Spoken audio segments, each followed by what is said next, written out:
부러운 사람들을 좀 이렇게 만나게 됩니다. 대체로는 제가 갖고 있지 못한 재능들을 가진 사람들을 볼 때에 부러움을 갖게 되는데요.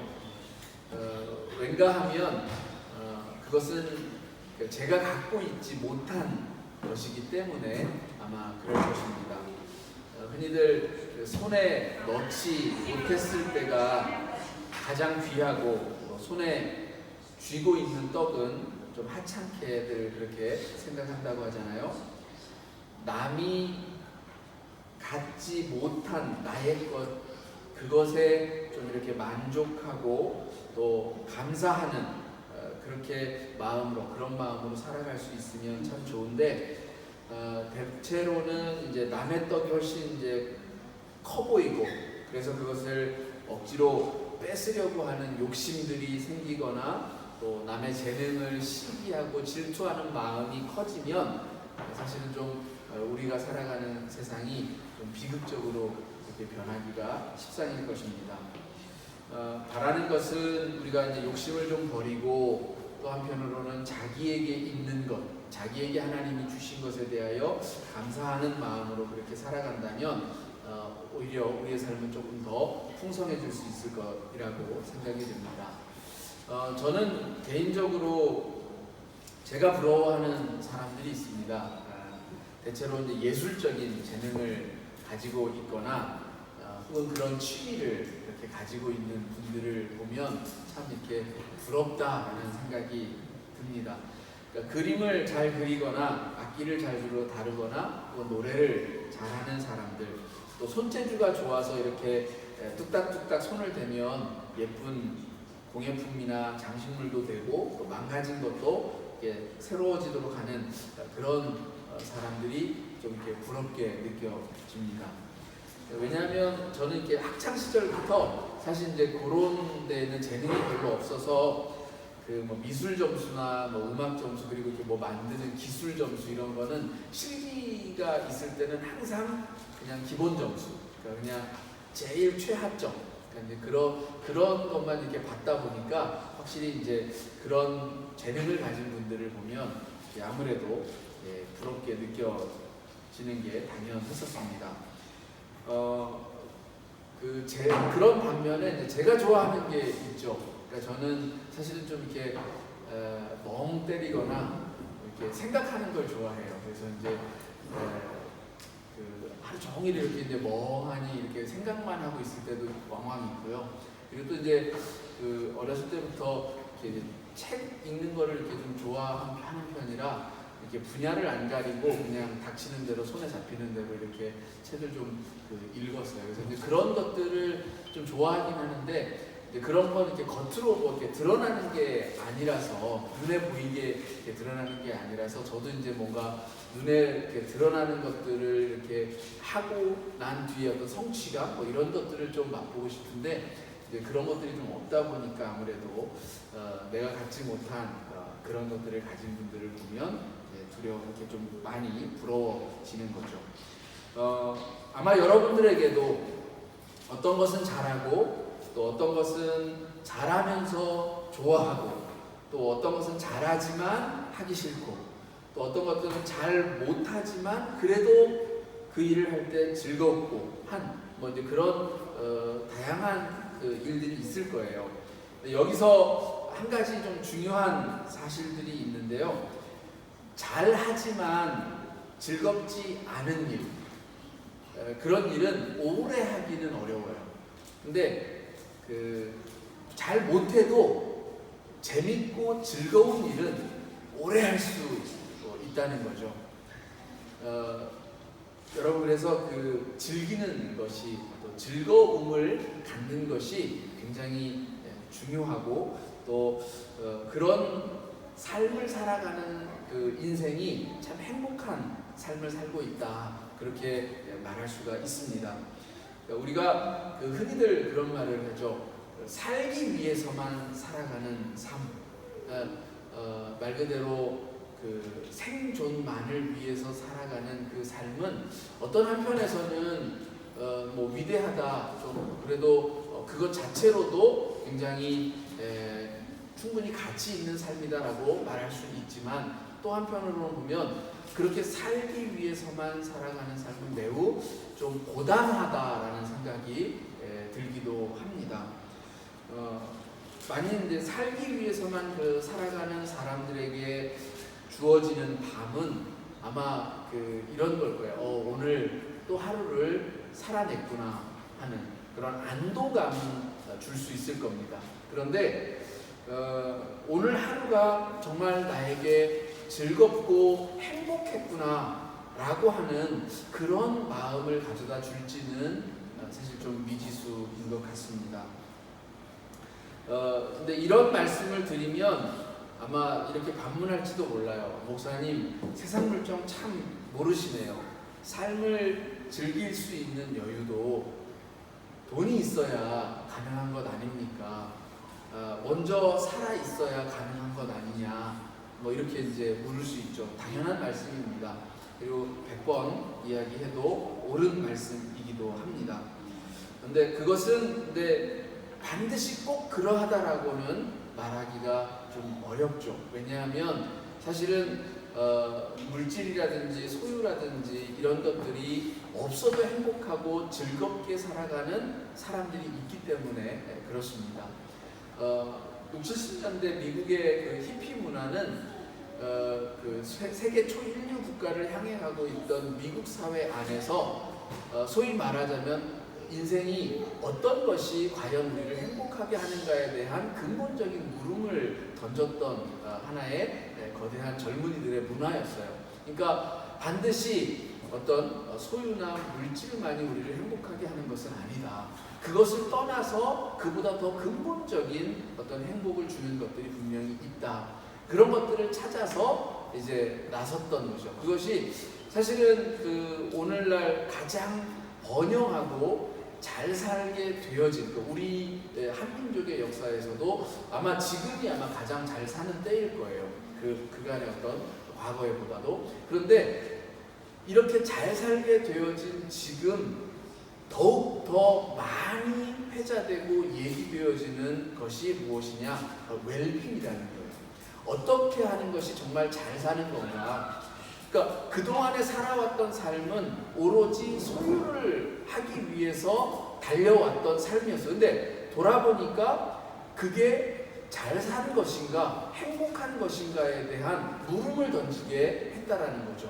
그리고 오늘날 우리는 어떤 것이 과연 잘 사는 것인가에 대하여서 끊임없이 질문하게 되어지고 그거에 대한 답을 구하고 있다라는 겁니다.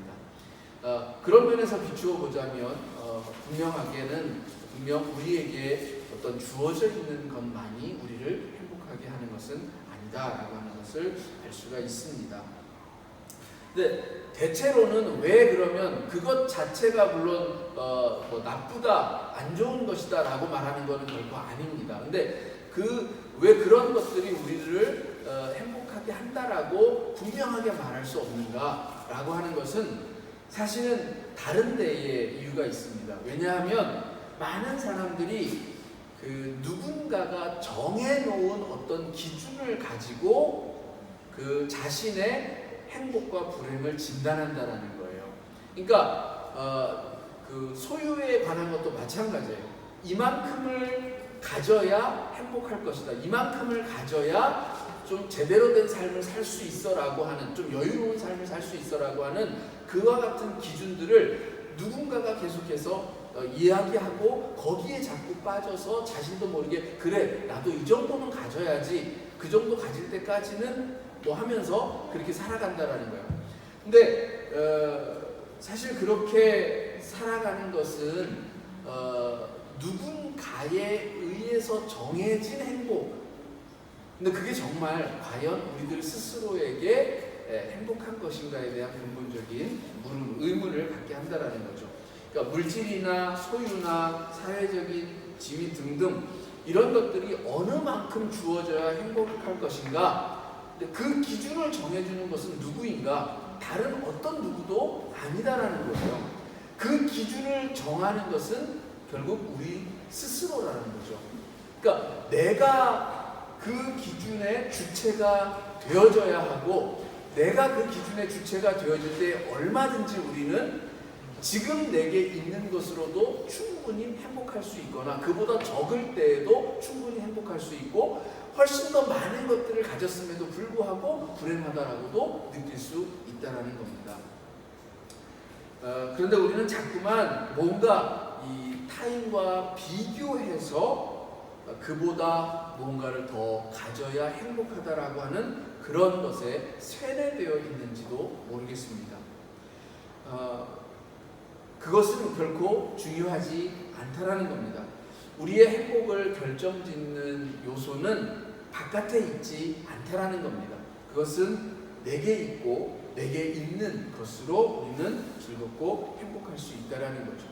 그러니까 그 즐거움이라고 하는 것은 감정입니다, 여러분. 감정. 근데 그 즐거움이라고 하는 감정이 그 타인의 판단의 대상이 되진 않아요. 여러분들의 감정이 누군가의 판단의 대상이 될 수 있나요? 그렇지 않다라는 거죠. 모든 감정은 지극히 주관적이다라는 겁니다. 나의 기쁨과 슬픔의 정도를 타인이 판단할 수 없다라는 거예요. 어떤 부분에서 감정의 자극을 받는지 각 사람마다 다 다르기 때문에 어떤 사람은 다른 사람이 보기에 하나도 웃기지 않은 일에 웃을 수 있고 하나도 슬프지 않아 보이는 일에도 눈물을 흘릴 수 있는 겁니다. 근데 그런 것들을 두고 잘못되었다라고 말할 수 없는 거죠. 그러니까 우리의 감정이라고 하는 것은 나의 주관적인 그런 주체적인 어떤 요소다라고 말할 수 있다라는 겁니다. 뭐 개인적인 감정을 넘어서 사회적인 감정도 마찬가지예요. 그러니까 그런 사회적인 어떤 집단의 감정이라고 하는 것도 어떤 한 역사를 공유하고 있는 민족의 공통된 감정 뭐 이런 것들을 예로 들 수 있는데 그건 역시도 어떤 한 사회나 민족, 국가가 갖는 집단 감정이랄지라도 그건 역시 어떤 주관적인 감정이 사회와 민족과 국가로 확대되어진 것이지 어떤 그 객관적인 어떤 감정이라고 할 수 있는 것은 아니다라는 겁니다. 결론적으로 즐거움의 척도가 나에게 달려있다라고 하면 여러분의 즐거움은 무엇인가? 라고 하는 그런 질문을 던지게 되어집니다. 주초에 저희 아내가 이제 자전거를 타다가 크게 넘어져가지고 다쳤어요. 그래서 제가 언제 자전거 타는 거 좀 무서워서 이제 안 타겠네? 이제 물었어요. 근데 아니래요. 자전거 타는 게 너무 좋아서 빨리 나와서 또 타고 싶다는 거예요. 그러니까 자기가 즐거워하는 것은 사실은 약간의 심지어 위험이 있고 고통이 동반되어지는 일이라 해도 하게 된다는 거죠. 그러니까 그만큼 우리에게 주는 그 즐거움의 어떤 감정이라고 하는 희열이라고 하는 것은 대단히 큰 영향을 주고 있는데 여러분에게 있어서 그 즐거움은 무엇인가 라고 하는 것과 그리고 이제 우리는 오늘 이 말씀을 통해서는 신앙인으로서 내가 신앙인으로서 나에게 즐거움은 어떤 것인가 그리고 하나님이 신앙인들에게 요구하는 어떤 수준의 어떤 그 신앙적 삶이라고 하는 것은 즐거움과 관련해서 어떤 메시지를 주는가라고 하는 그런 이야기를 좀 나누어 보려고 하는 겁니다. 제가 서두에 말씀드린 것처럼 즐거운 일을 할 때에 우리는 좀 더 행복해질 수 있는데 우리가 과연 우리는 무엇으로부터 즐거움을 얻는가 그리고 그 즐거움이라고 하는 것이 어디에서부터 나오는가 라고 하는 것을 생각해 보았을 때 그 즐거움은 감정이고 우리의 마음으로부터 나온다는 것을 먼저 생각할 수가 있습니다. 이 궁극적인 것은 눈에 보이는 외부에 있는 것이 아니라 나의 마음에 달려있다라고 하는 것을 먼저 우리가 깨달아야 한다는 그거죠. 그래서 성경은 이렇게 이야기합니다. 어떤 소유가 넉넉하여서 외부에 있는 어떤 것이 있어서 내가 행복했다라고 하는 그런 성경의 기사는 단 한 줄도 찾아볼 수가 없어요. 그렇지만 마음이 부유한 자가 되어서 하나님의 나라가 저희 것이 되었다라고 하는 말씀은 도처에서 우리는 찾아볼 수가 있습니다. 우리가 잘 알고 있는 이야기가 하나 있죠. 원효가 당나라로 여행을 유학을 떠날 때에 도중에 어느 굴에서 잠이 들었다가 목이 말라서 중간에 깨서 이제 물을 이렇게 손으로 더듬거리다가 찾아서 아주 달게 마셨는데 눈을 뜨고 아침에 보니까 그게 이제 해골에 담긴 물이었다라는 거죠. 그것을 이제 아침에 눈을 뜨고 해골에 담긴 물을 보고 나니까 그 달게 마셨던 밤에 어두울 때 달게 마셨던 그걸 다 토해냈다라는 겁니다. 그때 이제 깨달음을 얻은 원효가 한 말이 이제 일체 유심조라고 하는 말입니다. 그러니까 모든 것은 마음에 달렸다라고 하는 그런 뜻인데요. 물이 해골에 담긴 것은 어젯밤이나 오늘 아침이나 변한 것이 없습니다. 그런데 해골을 보지 않고 마셨던 물은 갈증을 없애주었던 단물이 되었지만 해골을 보고 난 후의 물은 구역질이 나는 그런 쓴물이 되었던 거죠. 무엇이 변한 겁니까? 해골을 보지 않았을 때와 보았을 때의 마음이 달라졌다라는 겁니다. 그러니 우리에게 있어서도 삶의 기쁨과 행복의 이 기준점을 바깥에 두지 말고 우리 안에 두셔라 라고 하는 그런 말씀을 드리려는 것입니다. 그리스도인으로서 참 기쁨과 행복을 누리는 삶도 이와 마찬가지입니다. 사람의 마음이 범사에 감사할 수 있다라고 한다면 오늘 있다라고 해서 기쁘고 내일 없다라고 해서 슬픈 삶보다는 훨씬 나은 삶을 살아갈 수 있을 것입니다. 인생의 파도가 높고 굴곡이 심한 그런 롤러코스터를 타는 것은 짜릿한 어떤 잠시 잠깐의 희열을 가져다 줄 수 있을지는 모르겠지만 그런 삶은 계속된 긴장으로 인해서 좀 매우 피곤하게 느껴지리라고 생각이 되어집니다.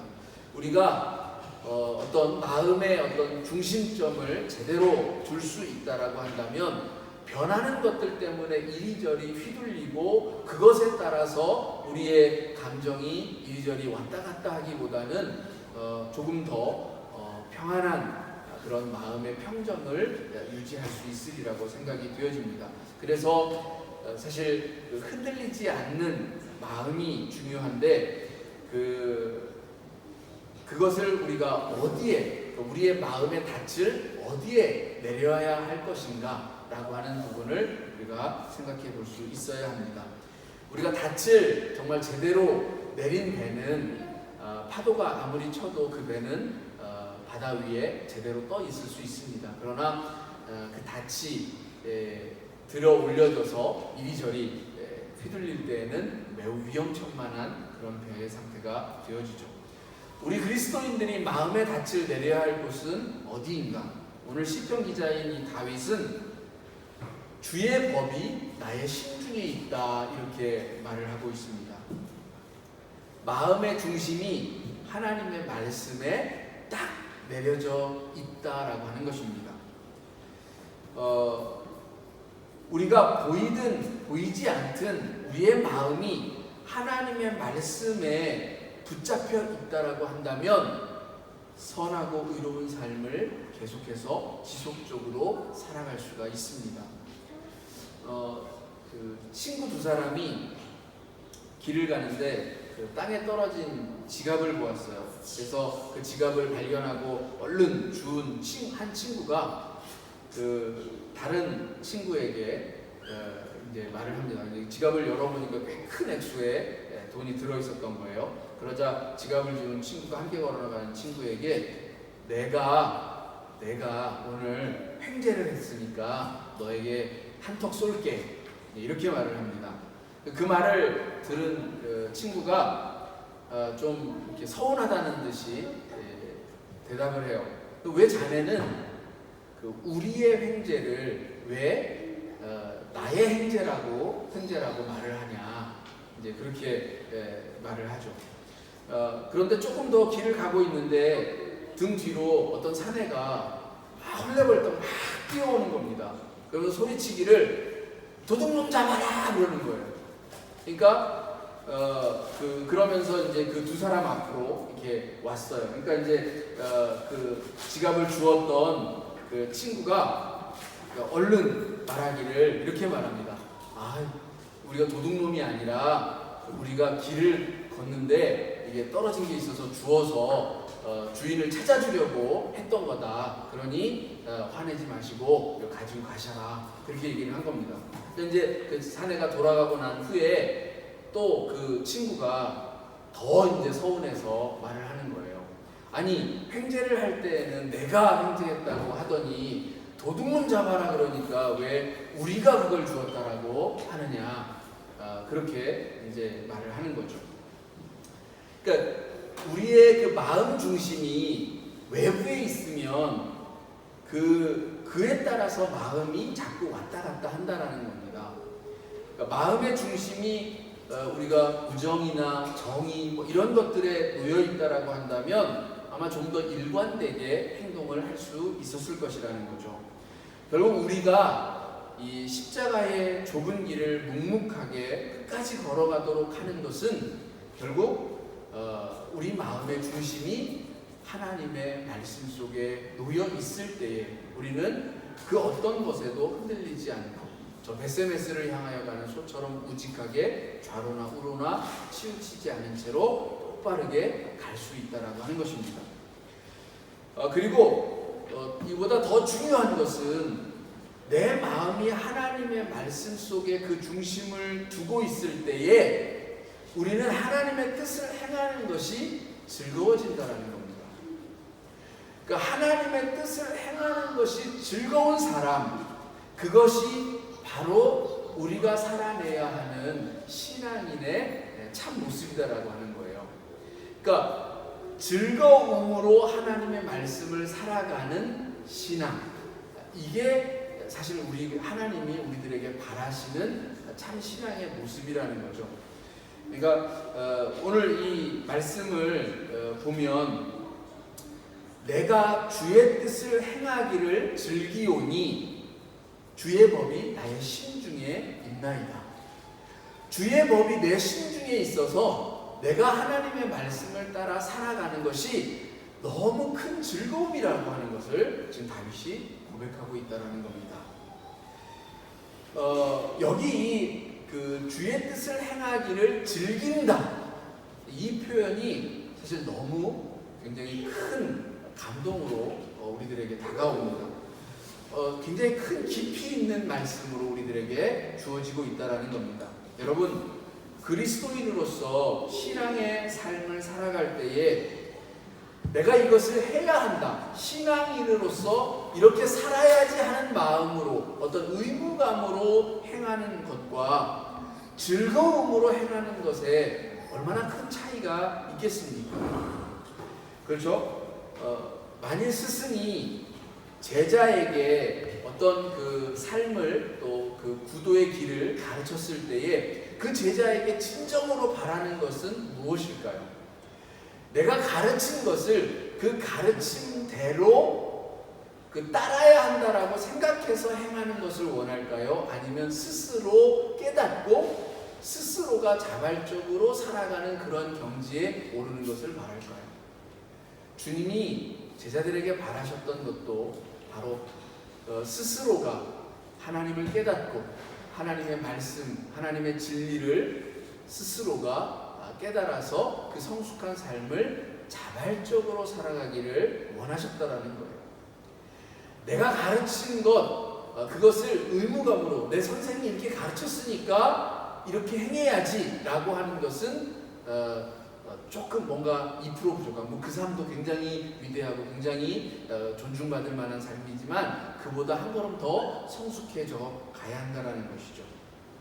그래서 예수님도 제자들에게 늘 반복했던 말씀이 있어요. 아직도 깨닫지 못하느냐. 주님이 가르치신 다음에 아직도 깨닫지 못하느냐. 논어에 보면 공자와 그의 제자 자공이 이렇게 대화를 나누는 모습이 나오는데, 자공은 예수님에게서 유다와 같이 재정을 맡은 자였습니다. 그는 공자의 제자들 중에서 유일하게 거부였고 또 상제에 밝아서 이렇게 돈을 아주 잘 벌었습니다. 그래서 좀 이렇게 가난했던 그 공자의 공동체에 그 큰 보탬을 또 유지를 하게 했던 그런 인물이기도 했는데요. 그런 자공이었기 때문에 자기에 대한 긍지가 좀 남달랐습니다. 자부심이 있었죠. 그래서 어느 날 그 공자에게 묻습니다. 스승님, 빈궁하면서 아첨하지 않고 부유하면서도 교만하지 아니하면 훌륭한 삶의 자세라고 할 만하지 않습니까? 그러니까 이 질문에 담긴 의도는 제가 돈이 많음에도 불구하고 자랑하거나 불의한 삶을 살지 않고 참된 진리를 쫓아서 살고 있으니까 스승님 저 잘 살고 있는 거죠? 이렇게 이제 칭찬해달라고 물은 거예요. 근데 공자는 그런 그 자공의 기대를 깨뜨리면서 좀 뜨뜻미지근하게 이렇게 말합니다. 그래, 그 정도면 괜찮은 삶이지. 그런데 가난하면서도 즐길 줄 알고 부하면서도 얘를 좋아하는 것, 그거보다는 못한 거야. 다시 말해서 의지로 행하는 것은 좋아서 즐거움으로 살아가는 것보다 못하다라고 하는 것을 이야기하는 것입니다. 고린도전서 13장을 우리가 흔히 사랑장이라고 합니다. 근데 그 사랑장에 그 사랑의 여러 모습들이 쭉 나열되어져 있습니다. 사랑은 오래 참고, 사랑은 온유하고, 시기하지 않고, 자랑하지 않고, 교만하지 않고, 무례히 행치 않고, 자기의 유익을 구하지 아니하고, 성내지 않고, 악한 것을 생각지 아니하고, 불의를 기뻐하지 아니하고, 진리와 함께 기뻐하고, 모든 것을 참고, 모든 것을 믿으며, 모든 것을 말하고, 모든 것을 견딘다. 이게 사랑이다라고 이야기를 합니다. 근데 여러분 잘 생각해 보세요. 무언가를 하지 않는 것, 절제하고 금하는 것은 의지를 가져야 한다라고 하는 것을 말합니다. 그러니까 의지가 필요한 일이라는 거죠. 또 무언가를 하지 않음으로써 선한 삶을 살고자 하는 것은 그러니까 하지 않아야 하는 그것에 대한 대단한 집중을 요구합니다. 금식이나 금연, 금주 뭐 이런 것들을 한번 생각해 보세요. 음식을 먹지 않고 또 담배와 술을 먹지 않는 그런 일에 대하여서 굉장한 집중을 하도록 요구하죠. 그런데 성경이 말하는 그 신앙의 삶은 그렇게 해서 의지적으로 살아내야 하는 어떤 의무감으로 살아내야 하는 율법적인 삶을 신앙의 삶이라고 말하지 않습니다. 오히려 사실 그렇게 살아가려고 하면 할수록 그 율법을 어기게 되지 않을까, 내가 그거 금한 것을 하게 되면 어떻게 될까라고 하는 그런 생각들로 굉장히 노심초사하고 불안하고 신경 쓰면서 살아가는, 그러다가 결국은 마침내 포기하게 될지도 모르는 그런 삶을 살아가게 한다는 것입니다. 실제로 이스라엘 백성들이 그랬죠. 율법에 매여 있다 보니까 그 율법을 지켜야 한다라고 하는 강박에 시달리다가 결국은 그것을 포기해버리고 났을 때 오히려 하나님으로부터 완전히 멀어져서 하나님으로부터 굉장히 큰 불의의 심판을 받는 그런 모습을 보여주지 않습니까? 그런 것을 신앙의 삶이다라고 여러분 착각해서는 안 된다라는 것입니다. 하지 않는 것에 집중할 것이 아니라 좋아서 하는 일에 더 많은 관심을 기울여야 한다는 겁니다.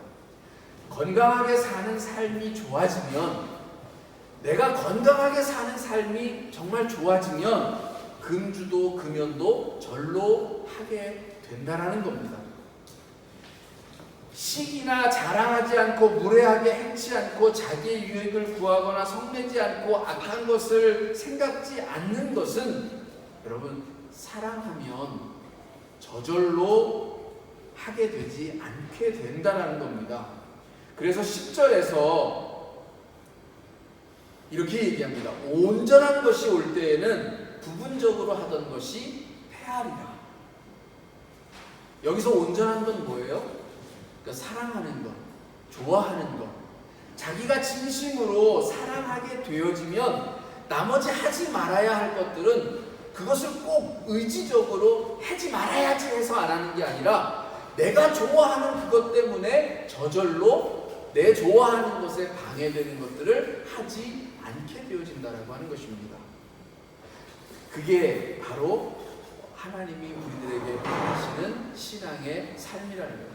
다시 말하면, 거꾸로 말하면 하나님을 사랑하고 하나님을 좋아하게 되어지면 절로 우리는 하나님의 말씀을 나의 중심에 놓고 그 중심에 따라서 흔들리지 않는 삶을 살아가게 되어진다라는 겁니다.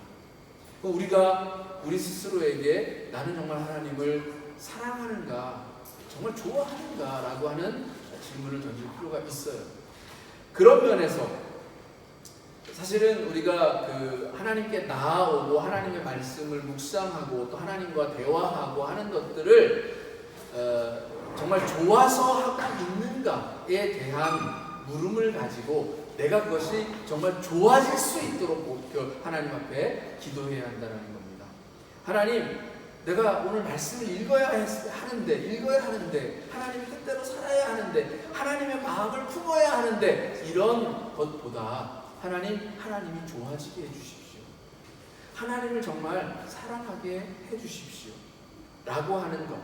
그것이 되어지면 나머지 것들은 하나님의 말씀을 찾게 되어지고 구하게 되어지고 기도하게 되어지고 묵상하게 되어진다라는 겁니다. 그러니까 하나님께 나아오는 것이 저는 그래요. 그래서 기쁘지 않습니까? 기쁘지 않고 내 마음이 불편해.